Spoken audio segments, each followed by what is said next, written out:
जैसे कि आप लोगों को पता है कि अभी हम बात कर रहे हैं पीएसटी और जेएसटी की प्रिपरेशन के बारे में, उसी सिलसिले में जो है वीडियोस बनाई जा रही हैं। इससे पहले मैं बना चुका हूं कि किस तरह से प्रिपरेशन की जाए। इसके अलावा जनरल केमिस्ट्री जो होती है, जनरल साइंस के पोर्शंस भी मैंने क्लियर करवाए हैं। अभी बहुत सारे स्टूडेंट्स और दोस्तों ने मुझसे बहुत गुजारिश की है कि सर इंग्लिश के हवाले से भी आप कुछ बनाएं।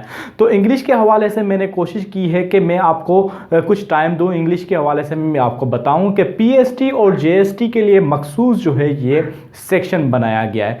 तो इसके अंदर जो है वो स्टूडेंट्स, वो कैंडिडेट्स जो पीएसटी और जेएसटी में अप्लाई करने जा रहे हैं, बहुत ही उनको फ़ायदा होगा इस सेक्शन के अंदर। ठीक है, इसमें आपको इंग्लिश लैंग्वेज के बारे में बताया जाएगा। नाउ पीएसटी जेएसटी के लिए जो भी उम्मीदवार जो पढ़ रहे हैं उसको पहले, सबसे पहले इस वीडियो से पहले जो नीचे दी गई है लिंक, उसमें आप उसको वॉच करें उस वीडियो को, उसको आप पता चल जाएगा कि किस तरह से प्रिपरेशन करनी चाहिए।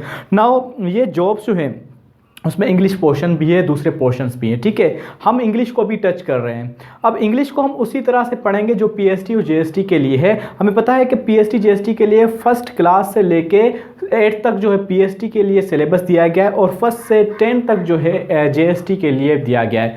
तो वो कैंडिडेट्स जो जिनको बिल्कुल इंग्लिश नहीं आ रही, तो उनके लिए मैं सेशन बना रहा हूँ। तो उसके लिए वीडियोज़ जो है मैं उम्मीद है कि 3 या 4 वीडियोज़ में सारे क्लियर कर लूँगा। तो आज हम चलते हैं, पढ़ते हैं इंग्लिश ग्रामर को, पढ़ते हैं इंग्लिश क्या होती है। इंग्लिश में तकरीबन जो है ग्रामर से सवाल आएंगे। ठीक है, नाउ हम पढ़ेंगे कि इंग्लिश क्या होती है, किस तरह से टेंसेस वगैरह ये सारी चीज़ें हम टेस्ट के टू द पॉइंट जो हम पढ़ेंगे। ज़्यादा मैं इतना बड़ा प्रोफेसर नहीं इंग्लिश का, स्पेशली जो है मैं जस्ट मेरे हिसाब से जो मैंने प्रिपरेशन की है, मैंने जो जॉब्स के लिए अटेम्प्ट किया है और अल्हम्दुलिल्लाह पास किए हैं, तो उसी हिसाब से जो मैं आपको इंग्लिश पढ़ाऊंगा ईजी वे में, ताकि आपकी जो टेस्ट है पास हो जाए। ना सिर्फ के पीएसटी जेएसटी की, इसके अलावा भी सारी हो जाएंगे। तो चलें स्टार्ट करते हैं कि ग्रामर क्या होती है, इंग्लिश ग्रामर या जस्ट ग्रामर क्या होती है।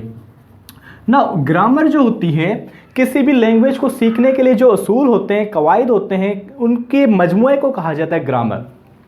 The set of rules which are use to learn any language. किसी भी लैंग्वेज को सीखने के लिए जो रूल्स होते हैं, उसके रूल्स के मजमूए को कहते हैं ग्रामर। क्लियर हो गया?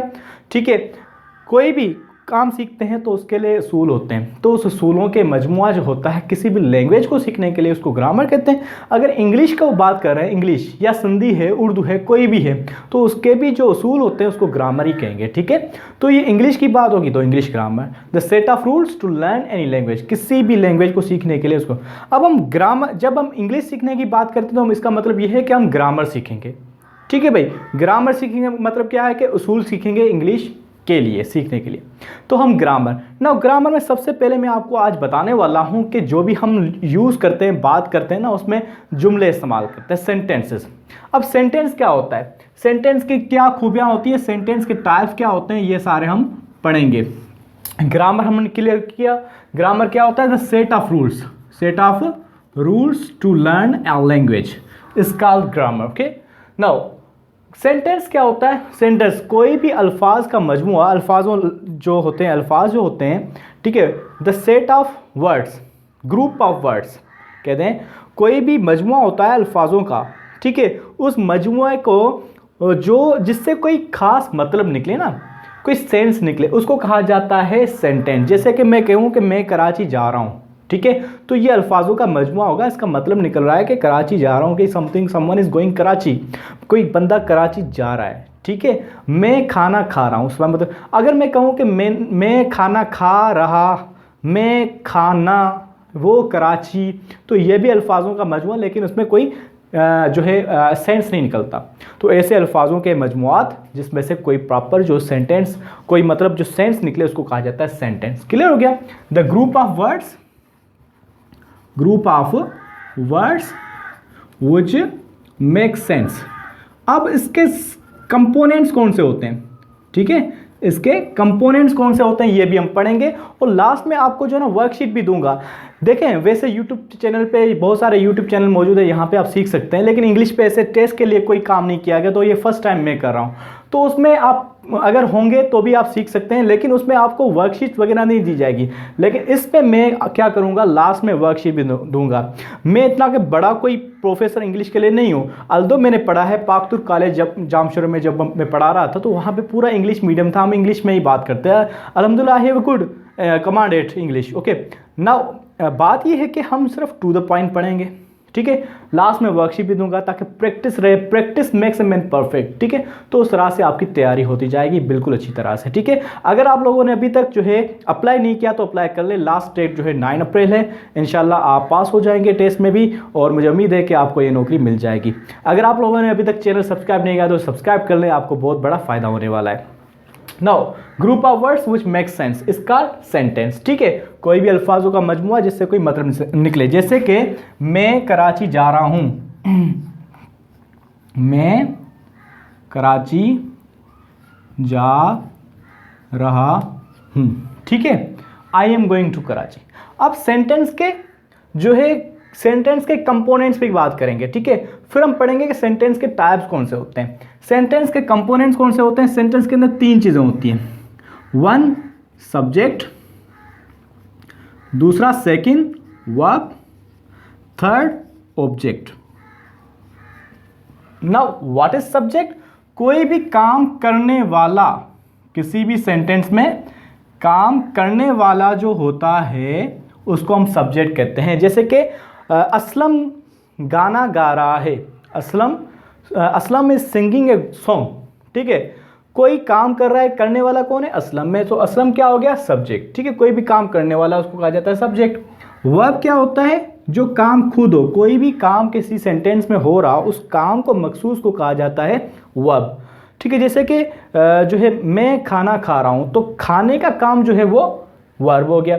ये सो रहा है, सोने का काम जो है वो वर्ब हो गया, ठीक है। इस तरह से वर्ब हो गया। ना ऑब्जेक्ट क्या है? ऑब्जेक्ट जिस पे काम हो रहा हो, जिस पे काम हो रहा हो, जिस पे काम हो रहा हो। आप लोगों की इजीनेस के लिए मैंने सिंपल सी चीज बता रहा हूं आपको, ठीक है। ये बहुत काम आने वाली है ना, सब्जेक्ट वर्ब ऑब्जेक्ट। अब इसका डिसिप्लिन क्या है? ये 3 चीजें जरूर होंगी किसी भी इसके अंदर, सेंटेंस के अंदर। वर्ब, सब्जेक्ट, किसी के अंदर आप देखेंगे वर्ब नहीं होगा, किसी के अंदर वर्ब नहीं होगा तो हेल्पिंग वर्ब जरूर होगा, ठीक है। इसके बगैर जो है ग्रामर कंप्लीट नहीं होती, ठीक है। नाउ सब्जेक्ट वर्ब ऑब्जेक्ट देखें, ये देखें इसमें सब्जेक्ट वर्ब, मैं क्या हो गया? मैं कराची जा रहा हूं, तो मैं क्या हो गया? काम करने वाला, तो सब्जेक्ट हो गया। कराची क्या हो? जिस पे काम कर रहा है, कहां पहुंच रहा है? जिस पे असर पड़ रहा हो ना, किसी चीज का सब्जेक्ट का असर पड़ रहा हो तो उसको कहा जाए ऑब्जेक्ट। तो कराची क्या हो गया? कराची ऑब्जेक्ट हो गया। जा रहा हूं, जाना क्या हो गया? ये हो गया वर्ब, ठीक है। अब इंग्लिश में ही या मैं, I am going to Karachi, I am going to Karachi. अब ये देखिए आई क्या हो गया? सब्जेक्ट हो गया। एम क्या हो गया? हेल्पिंग वर्ब हो गया। गोइंग क्या हो गया? वर्ब हो गया। कराची क्या होगा? ऑब्जेक्ट हो गया। इस तरह से।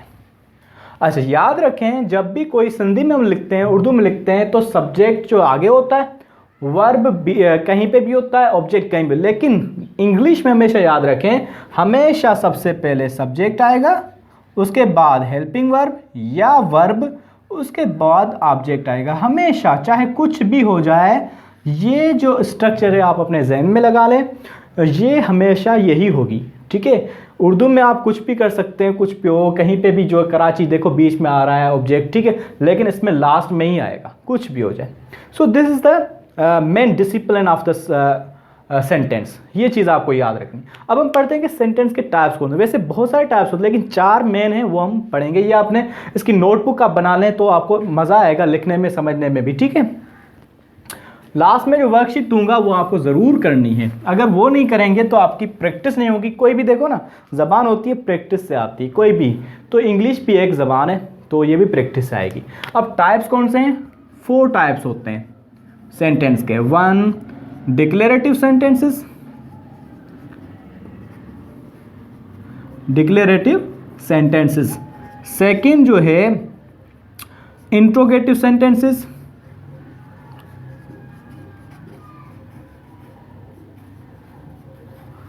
थर्ड जो है नेगेटिव सेंटेंसेस। फोर्थ जो है इंट्रोगेटिव एंड नेगेटिव सेंटेंसेस, ठीक है। डिक्लेरेटिव सेंटेंस वो होते हैं जो बयान करे, बयानी जुमला। कोई भी चीज़ जो है हम बात कर रहे होते हैं ना, सिंपल सी, जैसे कि मैं कराची जा रहा हूँ, कोई चीज़ बता रहा है, कोई इंफॉर्मेशन दे रहा है, तो उसको कहा जाता है डिक्लेरेटिव सेंटेंस। ये आगे चीज़ें काम आएगी जब हम टेंसेस सीखेंगे ना, टू बी टेंस सीखेंगे, प्रेजेंट टेंस के भी सारे चीज़ें पढ़ेंगे, पास्ट टेंस भी पढ़ेंगे, सब चीज़ें पढ़ेंगे, तो उसके लिए बहुत सारी चीज़ें काम आने वाली। डिक्लेरेटिव सेंस से बयान करने में, इंट्रोगेटिव मीन्स सवाल ही हो, कोई चीज़ सवाल करें, जैसे क्या मैं कराची जा रहा हूँ, तो ये क्या हो गया, इंट्रोगेटिव सेंस। नेगेटिव मीन्स कोई चीज़ जिसमें इनकार कर रहा हो, कोई चीज़ ना, इनकारी जुमला, तो नेगेटिव हो गया। इंट्रोगेटिव नेगेटिव मीन्स सवाली और इनकारी जुमला, ठीक है।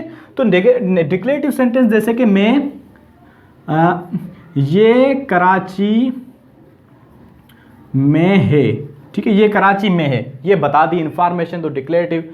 इंट्रोगेटिव में ये कराची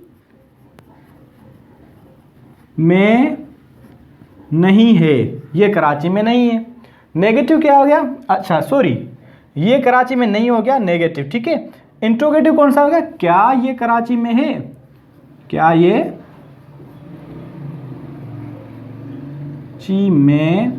क्या ये कराची में है, और इसके सामने क्वेश्चन मार्क जरूर आएगी। उसके बाद interrogative and negative, interrogative negative में क्या होगा, क्या ये कराची में नहीं है, क्या ये कराची में नहीं है। तो इस तरह से ये क्या होगा, इंट्रोगेटिव एंड नेगेटिव जुमला होगा, जिसमें सवाली भी हो रहा है, नाकारी भी हो रहा है, इनकारी भी हो रहा है। सो इस तरह से ये सेंटेंसेस थे, सेंटेंस टाइप थे। अब वर्ब कौन से होते हैं, वर्ब आपको पता है, वर्ब के 3 जो है फॉर्म्स भी होते हैं। Verb means drink, sleep, spit means थूकना, ठीक है, वेक और जागना, ठीक है, इस तरह से राइज मीन्स उठना, इस तरह से वर्ब्स होते हैं। अभी देखें, जिसके पास अल्फाजों का ज़ख़ीरा होगा ना, उसकी इंग्लिश ग्रामर टाइट हो जाएगी, इंग्लिश जो है पावरफुल होगी। जिसके पास लफ्ज़ों का ज़ख़ीरा नहीं होगा ना, तो उसकी ग्रामर जो है चाहे कितनी भी अच्छी हो, लेकिन वो बोल नहीं पाएगा। तो आप अल्फाज अच्छे याद करने हैं, बुक्स रीड करें ज़्यादा से ज़्यादा, ये जो सिंध पे टेक्स्ट बुक बोर्ड है वो यूज़ करें, उसको पढ़ें, तो उसको यूज़ करें, ठीक है। तो अभी आपकी वर्कशीट ये है कि हर बंदा जो भी वॉच कर रहा है, 10 वर्ड्स 10 वर्ब्स, ठीक है, जैसे कि मैंने बता दिया ड्रिंक, स्लीप, ठीक है, वोमिट, स्पिट, तो इस तरह से जो है 10 वर्ब्स जो है हर कोई बंदा जो है नीचे कमेंट करे, ताकि इस तरह से एक दूसरे से सीखें, और ख़ुद भी जब भी लिखेगा ना बंदा वो, उसको वो याद ही याद रहेंगे, फिर कभी नहीं भूलेगा। बहुत बहुत शुक्रिया। इंशाल्लाह नेक्स्ट लेक्चर के अंदर हम बात करेंगे टेंसेस के बारे में, और थोड़ा सा पार्ट्स ऑफ स्पीच भी देख लेंगे। बहुत मज़ा आने वाला है। टच में रहिए, सब्सक्राइब कर लें चैनल को, और पिछली वीडियो ज़रूर देखें कि किस तरह से टीचिंग जॉब के हवाले से जो ना एक प्लेलिस्ट बनी हुई है, उसमें जनरल साइंस, केमिस्ट्री वगैरह सारे जो है लेक्चर अपलोड किए गए। बहुत बहुत शुक्रिया।